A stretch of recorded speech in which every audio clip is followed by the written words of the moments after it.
andito na pala kayo. Nakita niyo na ba ang punong ito? Maaaring nakita niyo na to sa likod ng isang benching ko. Ito ang Dillenia philippinensis o Philippine Katmon. Ang pangalang ito ay nanggaling sa salitang kat na nangangahulugang kamutin o to scratch dahil sa magaspang nitong dahon. Alam niyo ba na ang prutas ng Philippine Katmon ay tinatawag din na elephant apple? Ito ay mayroong kakaibang anyo at hinahanap-hanap para sa mahalagang kontribusyon nito sa medisina. Ang katmon ay terrestrial. Tumutubo lamang ito sa mga tropikal na klima, kung kaya't mahanap natin to sa mga bansa tulad ng Pilipinas.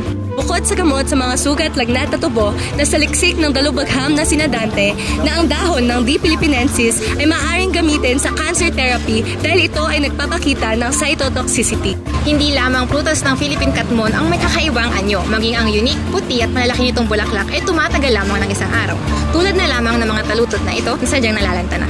Ang mga dahon ng Philippine Katmon ay malaking kontribusyon sa pag-regulate ng mga lokal na temperatura. Ginagamit din ito sa mga local cuisines at sa panggagamot. Ayon sa International Union for Conservation of Nature, ang katmon ay isang near-threatened species at kinokonsidera na ngayong vulnerable. Ang pag-monitor reforestation ay ilan sa mga aksyong pwede natin isagawa kung mapanatiling buhay ang Philippine Katmon. Dumako naman tayo sa mga kaibigan natin sa Visayas. Ano kaya ang mga halaman o hayop ang nakita nila sa napakagandang probinsya ng Bohol? Tama mga kaibigan, mayroon ba kayong kilalang cute at kamanghamanghang hayop na matatagpuan sa kabubatan ng Bohol? Kilalanin natin ang tarsier. O may scientificong pangalan na Tarsierius siracta ay isang maliit, ngunit kamanghamanghang nilalang na may maraming kakaibang katangian. Tingnan nyo ang mata ng tarsier. Sobrang laki ng mga ito para sa katawan niyang maliit lamang. Isipin nyo, mas mabigat pa ang mata niya kaysa sa utak niya. Kaya niyang makita ang paligid kahit madilim na. Alam niyo ba na kaya niyang ikutin ang ulo niya ng 180 degrees? Hindi lang mata ang kamanghamangha sa mga tarsier, pati na rin ang kanilang tenga. Kaya nilang marinig ang mahihinang tunog ng mga insektong gumagalaw sa dilim. At hindi lang yan, napakabilis din nilang tumalon. Kaya nilang tumalon ng higit sa 40 beses ng haba ng katawan nila. Hilig niyang manghuli ng mga insekto bilang kanyang pagkain. Sila ang tumutulong na kontrolin ang mga peste sa kagubatan.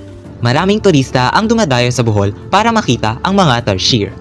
Pero may malaking banta sa mga tarsier ngayon. Ang pagpuputol ng mga puno ay unti-unting sumisira sa kanilang natural na tirahan na nagresulta sa pagiging endangered species. Aming mga proyekto ng reforestation ang tumutulong na ibalik ang mga puno at kalikasan para mapagyabong muli ang natural na tirahan ng mga tarsier. Kaya mga kaibigan, bilang Filipino ay may responsibilidad tayong pangalagaan ng ating bansa, pati na rin ang mga hayop at halaman na naninirahan dito. Ang pag-monitor at reforestation ay ilan sa mga aksyong pwede natin gawin upang mapanatiling buhay ang Philippine Katmon at Philippine tarsier sa mga susunod na henerasyon. Ang mga ganitong hayop at halaman ay bahagi ng ating kalikasan. Kaya, huwag matatubili, makiisa!